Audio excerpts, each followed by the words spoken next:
শহরখানা ছোট্ট এবং একটু দূরে শহরতলি। এদিক সেদিক অনেক ফাঁকা, মধ্যে বেজায় অলিগলি।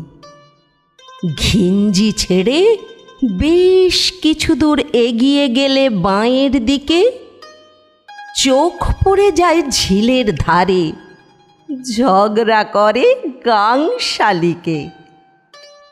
অনেক আগে, কমসে কম তা 400 কিংবা 500 বছর, ওইখানে গাং বইত নাকি চলতো ভেসে নায়ের বহর।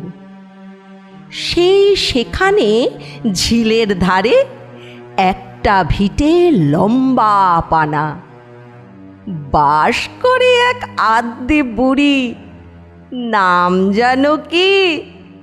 ডালিম দানা।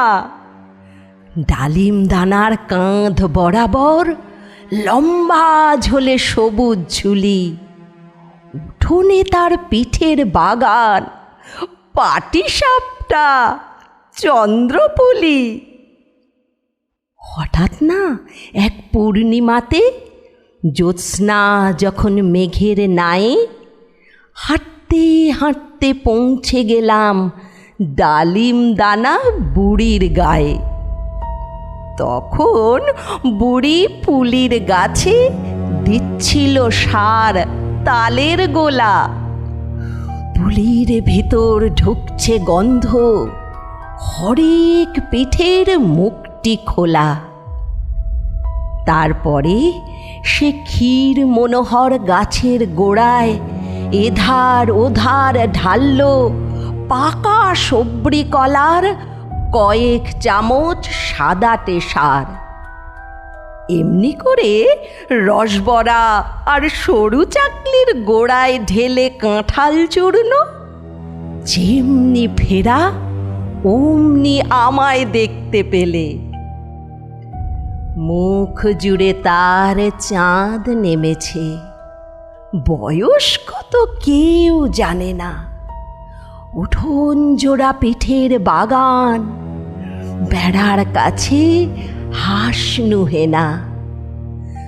জোনাক রঙা চুলগুলোতে বাতাস করছে ওড়াউড়ি। চোখ দুটো তার চোখ যেন নয়, পরন কথার নিঝুম পুরী। নিঝুম পুরীর কপাট খুলে পড়ল কাঠি সোনার ঢাকে। বলল বুড়ি ডালিম দানা, রসবড়া কি রাত্রে পাকে? জানিস নাকি চন্দ্রপুলির পাক ধরে না ধারে যখন, কাঁচা কি খায় পাটিসাপটা? দূর বোকা, তুই কাদের খোকন? তার চেয়ে যা পড়গে শুয়ে। আসিস যখন দোয়েল ডাকে কাল সকালে। রোদ না পেলে ক্ষীর পুলি কি সত্যি পাকে?